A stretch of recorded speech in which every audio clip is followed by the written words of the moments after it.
प्रिय विद्यार्थियों, देखिएगा अपना जो नेक्स्ट टॉपिक है वो वर्गीकृत आंकड़ों का बहुलक ज्ञात करना है। ये सबसे महत्वपूर्ण टॉपिक है इस प्रश्नावली का।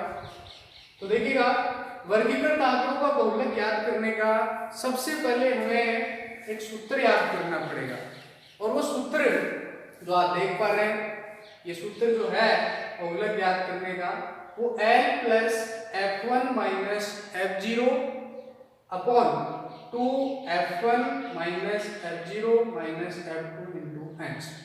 ये फॉर्मूला बहुत ही उपयोगी है। सभी विद्यार्थियों को ये सूत्र अपने जहन में बिठा लेना है कि बहुलक ज्ञात करने का सूत्र क्या होता है। बहुलक ज्ञात करने का सूत्र जो है वो एक बार फिर से मैं वाचन करता हूँ।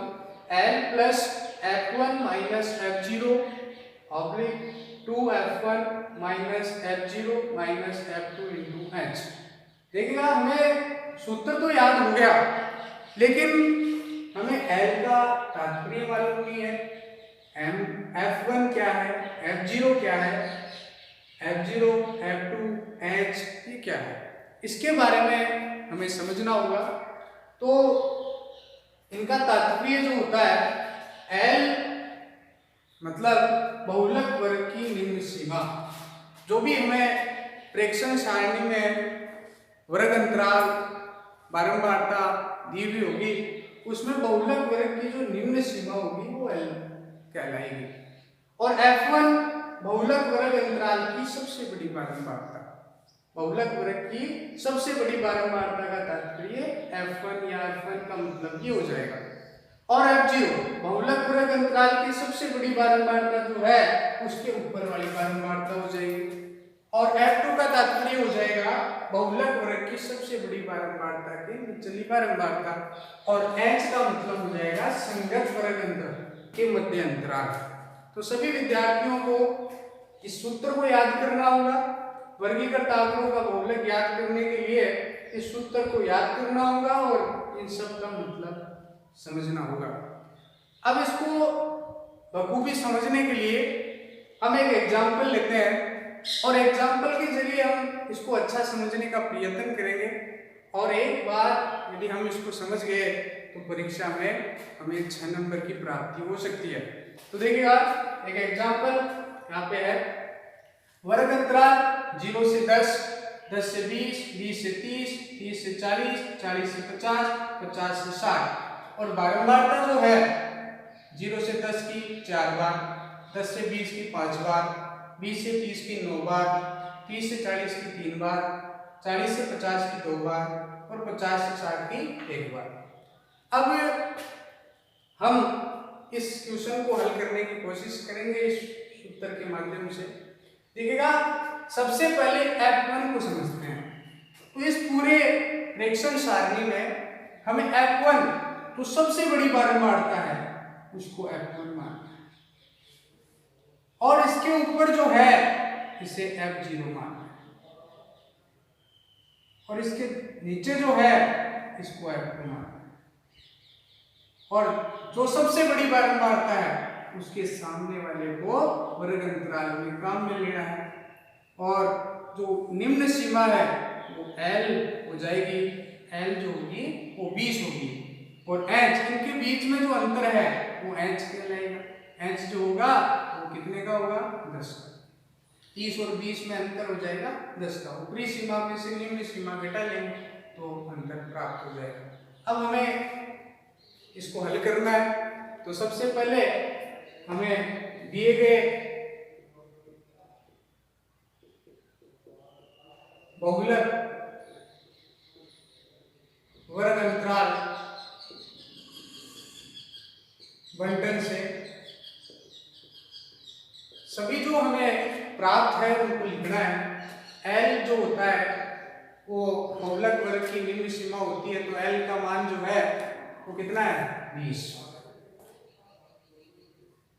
F1 पहला पॉइंट ये हो जाएगा, दूसरा ये हो जाएगा बहुलक वर्ग अंतराल की सबसे बड़ी बारंबारता को बोलते हैं F1, और वो कितना हो जाएगा, 9। F0 बहुलक वर्ग की सबसे बड़ी बारंबारता को देख रहा है, और उसके ऊपर वाली बारंबारता को देखना है, वो अब 0 हो जाएगा। ये कितना होगा 5। और बहुलक वर्ग अंतराल की सबसे बड़ी बारंबारता के नीचे वाली बारंबारता को f2 कहेंगे, पता है हमें। तो f2 का मान हो जाएगा कितना 3। और संगत वर्ग अंतराल के मध्य अंतराल जो है वो कितने का है 10 का। और L जो है निम्न सीमा हमें पहले बता दी है। बहुलक वर्ग अंतराल की निम्न सीमा है बराबर 20। तो सभी पॉइंट हमें ज्ञात हो गए। अब हमें बहुलक ज्ञात करना है। तो अभिष्ट बहुलक L की जगह कितना रखना है 20 प्लस F1 कितना है 9 देख के रखना है। F0 यहाँ से भी देख के रख सकते हैं। F0 कितना है 5। 2 मल्टीप्लिकेशन F1 कितना है 9 माइनस F0 कितना है 5। F2 कितना है 3 और इनटू अंतराल कितने का है 10। सभी मानों को इस उत्तर में पुट अप कर लेंगे। मैं मानता हूं सभी विद्यार्थियों को समझ में आ रहा होगा। 20 प्लस ये प्लस का चिन्ह इस ऑब्लिक के बराबर में होना चाहिए। 9 में से 5 गया तो कितना बचा 4। 9 को 2 से गुणा करेंगे 9 दूनी 18 और 5 और 3 जुड़ जाएगा और चिन्ह माइनस का रहेगा तो कितना हो जाएगा 5 और 3 8 और इनटू कितना हो जाएगा 10। तो 20 प्लस 4 अपॉन 18 में से 8 गया तो कितना बचेगा 10 इनटू कितना हो जाएगा 10। अब देखिएगा 10 से 10 कट गया यानी कि भाग लग गया। अब 20 प्लस कितना बचा है 4। 20 और 4 कितना हो गया 24। तो ये जो अभिष्ट बहुलक है इस प्रेक्षण सारणी का वो 24 प्राप्त हो जाएगा। तो बहुलक का तात्पर्य ये होता है कि सबसे बड़ी बारंबारता होती है उसके सामने जो संगत वर्ग अंतराल होता है उसी का कोई मध्य मान उत्तर आता है, उसी के बीच में कोई मान होता है वो इसका बहुलक प्राप्त हो जाता है। तो प्रिय विद्यार्थियों ये जो बहुलक है ये बहुत ही महत्वपूर्ण टॉपिक है। हमें इसको फिर से एक बार देखना है कि वर्गीकृत आंकड़ों का बहुलक कैसे ज्ञात किया जाता है। बहुलक ज्ञात करने का सूत्र है plus F1 minus F0 upon 2F1 minus F0 minus F2 into H होता है। और L का मतलब बहुलक वर्ग की निम्न सीमा L बराबर 20 हो जाएगा। और बहुलक वर्ग अंतराल की सबसे बड़ी बारंबारता को F1 कहेंगे 9 हो जाएगा। उसके ऊपर वाली बारंबारता को F0 कहेंगे 5 हो जाएगा। नीचे वाली बारंबारता को F2 कहेंगे 3 हो जाएगा। संगत वर्ग अंतराल 20 से 30 है इसलिए L का मान 20 हो जाएगा, H का मान 10 हो जाएगा। और ये सभी मान इस सूत्र में रखेंगे और हल करेंगे। तो L का मान 20 रख दिया और F1 का मान 9, F0 का मान 5, 2 into F1 9, F0 5, F2 3 into अंतराल 10। 9 में से 5 गया 4, 9 दूनी 18, 5 में और 3 जोड़े तो 8 हो गया इंटू 10। 18 में से 8 गया 10, 10 से 10 मिट गया, 20 से 4 कितना हो गया 24। तो इस प्रकार से वर्गीकृत आंकड़ों का बहुलक ज्ञात किया जाता है। सभी विद्यार्थी इसको सही तरीके से समझे। बहुत सारे क्वेश्चन होते हैं उन क्वेश्चनों को आप समझे। जय हिंद जय भारत।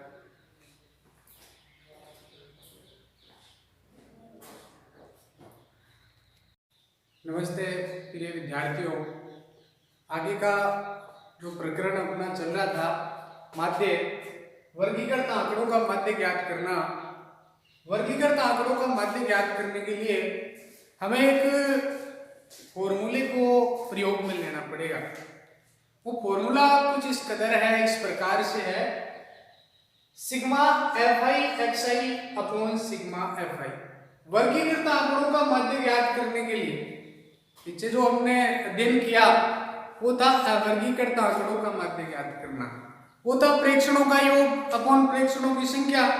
और अब वर्गीकृत आंकड़ों का माध्य ज्ञात करना है तो उसका फॉर्मूला जो होगा वो sigma fi xi upon sigma fi होगा।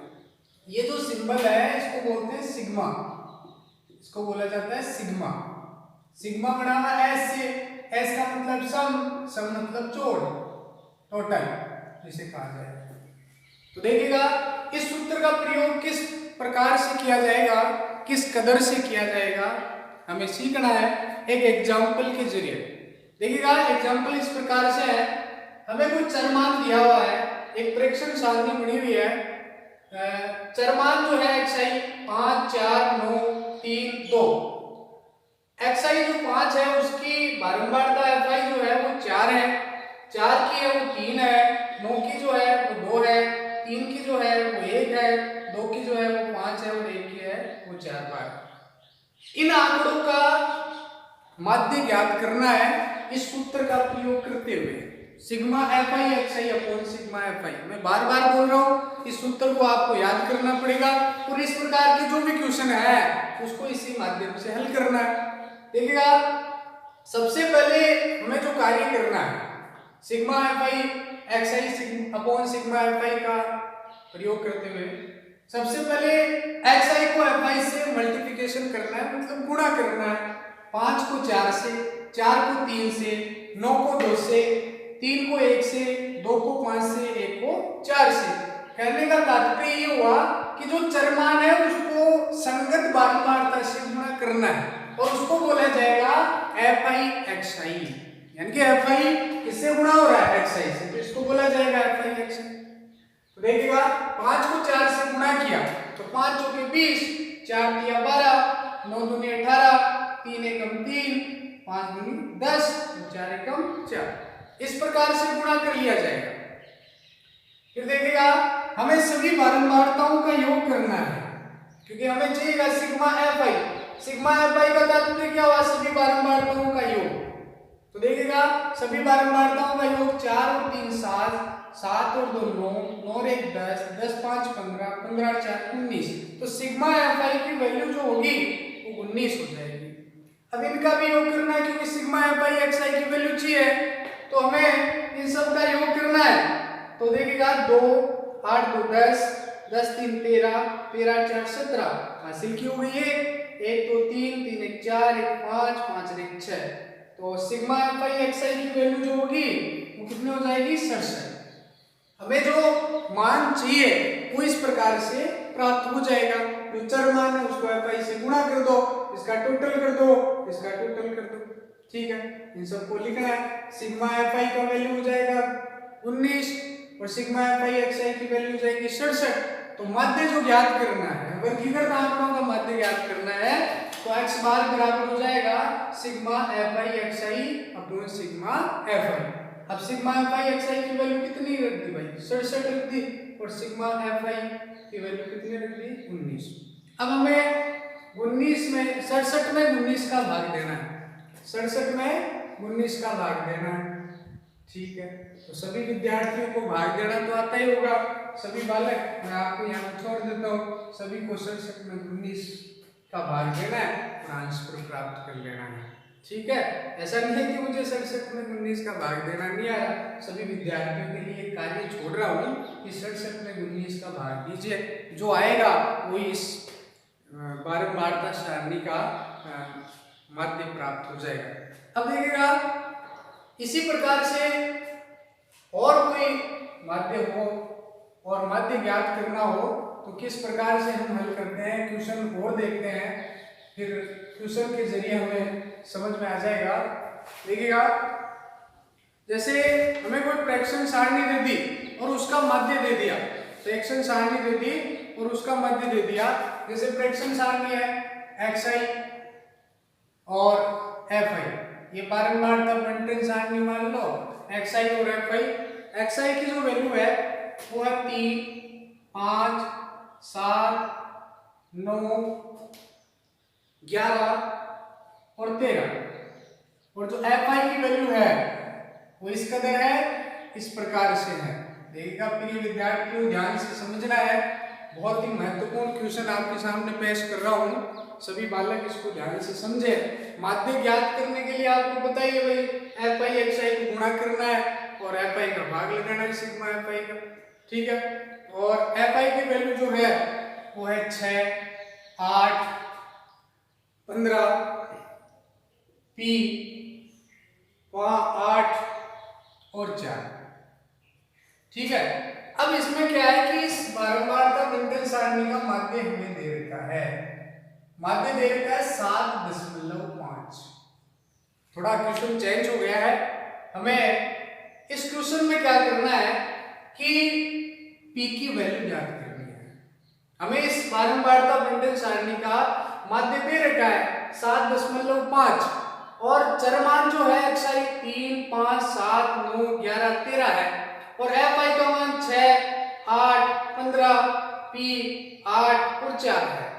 हमें क्या करना है कि इसमें जो अज्ञात p है उसकी वैल्यू ज्ञात करनी है और माध्य हमें 7.5 दे रखा है। तरीका वही रहेगा। माध्य कैसे ज्ञात किया जाता है उसका सूत्र मैं बता चुका हूं।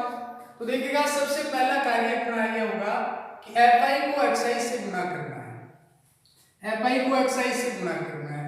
सभी बालक जानते हैं गुणा करना। 6 को 3 से गुणा किया, 6 3 18, 8 5 40 हो गया, 15 7 105 हो गया।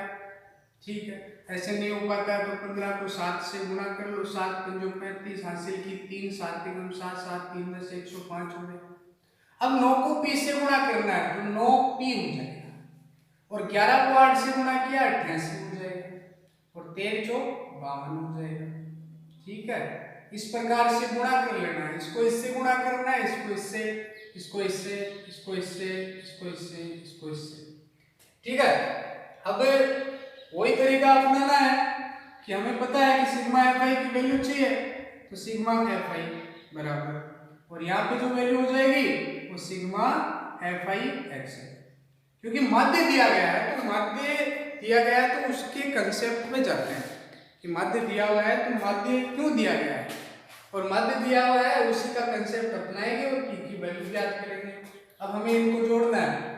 8 और 6 14, 14 और 5 19, 19 और 4 23, 23 और 8 23 और 8 जोड़ लेना चाहिए। 8 3 11 हासिल किए 3 2 8 3 11 2 और 1 3। ठीक है, 3 और 1 कितना हो जाएगा 4। तो 41 प्लस ये जो p है 41 प्लस p। ठीक है, अब सिग्मा fi xi की वैल्यू को जोड़ना है। देखिएगा 8 और 5 13, 13 और 8 21, 21 और 2 23, 3 हासिल की 2, 2 और 1 3, 3 और 4 7, 7 और 8 15, 15 और 5 20 हासिल की 2, 2 और 1 कितना हो जाएगा 3, 303 प्लस ये जुड़ जाएगा कितना हो जाएगा 9। अब हमें इस क्वेश्चन में क्या दिया गया है वो लिख लीजिए। ठीक है, x बार का वैल्यू माध्य का वैल्यू कितना दे रखा है 7.5 और सिग्मा fi की वैल्यू कितनी आ गई 41 प्लस p। ठीक है, और सिग्मा fi xi की वैल्यू कितनी है 303 प्लस 9p, ये हो जाएगा। ठीक है, अब हमें क्या करना है कि माध्य वाला कंसेप्ट लगाना है। क्योंकि अपन जानते हैं कि sigma fi xi upon sigma fi बराबर होता है x बार या x बार बराबर sigma fi xi upon sigma fi। Sigma fi xi की वैल्यू रख दीजिए 303 प्लस कितना p हो जाएगा 9p अपॉन सिग्मा fi कितना होगा 41 प्लस p बराबर x बार की वैल्यू कितनी हो जाएगी 7.5 अपॉन 1। ठीक है, यहाँ तक सभी को समझ में आया होगा। अब हमें क्या करना है वज्र गुणा करना है। इसको इससे गुणा करना है, इसको इससे गुणा करना है। यहाँ लिख देंगे वज्र गुणा से। ठीक है, कहने का तात्पर्य हुआ कि 41 प्लस p को हमें गुणा करना है 7.5 से और 303 प्लस 9p को गुणा करना है 1 से। 7.5 को 41 से गुणा करते हैं। यहाँ पे गुणा करके देख लेते हैं 41 इंटू 7.5, 5 एकम 5, 5 चौके 20, 7 एकम 7, 7 चौके 28, 5 7 10 1 2 1 3 ऐसे कि वो पॉइंट लग जाएगा। तो कितना हो जाएगा 307.5 प्लस, अब p को 7.5 से गुणा करना है तो 7.5 p। देखिएगा आगे 303 प्लस 9p को 1 से गुणा करना है तो 303 प्लस 9p हो जाएगा। अब क्या होगा कि जो p वाली वैल्यू है उसका पक्षांतरण हो जाएगा, 303 का इधर पक्षांतरण हो जाएगा। सब जानते हैं पक्षांतरण करना, ठीक है, पक्षांतरण से, ठीक है। 7.5p तो है, माइनस कितना p हो जाएगा, 9p बराबर, इधर है 303 और इधर इसका पक्षांतरण कर देंगे तो 307 कितना हो जाएगा, 5। अब देखिएगा 9p में से 7.5p घटेगा और इधर 307.5 में से 303 घटेगा। ज्यादा ऋणात्मक वाली है तो चिन्ह माइनस का आ जाएगा। अब 9 में से अपने को 7.5 घटाना है, 5 हासिल की होगी, 8 में से 7 गया 1 तो माइनस का 1.5p बच गया। और 307.5 में से 300 घटाना है, 303, 307.5 माइनस 303.5 तो रहेगा, यहाँ पे 4 बच जाएगा, 0 0, कहने का मतलब माइनस का 4.5 बच जाएगा। माइनस से माइनस आप काट सकते हैं तो p बराबर हो जाएगा 4.5 अपॉन 1.5, पॉइंट से पॉइंट घट गया। p बराबर 45 में किसका भाग देना है, 15 का, तो p बराबर 15 3 45। इस प्रकार से हम अज्ञात राशि को भी माध्य के जरिए ज्ञात कर सकते हैं। हमें कोई भी माध्य दिया हुआ हो और फ्रैक्शन सारणी दी हो और अज्ञात राशि ज्ञात करनी हो तो इस सूत्र का प्रयोग करते हुए हम उस अज्ञात राशि को, चर मान को, अचर मान को ज्ञात कर सकते हैं। इस प्रकार से हमें p की वैल्यू प्राप्त होगी। बहुत ही बढ़िया क्वेश्चन है, इसको समझने का प्रयत्न करें, मेहनत करें, संघर्ष करें और कोरोना महामारी से डरे नहीं और देश दुनिया की प्रगति में लगे रहे। मैं विराज शर्मा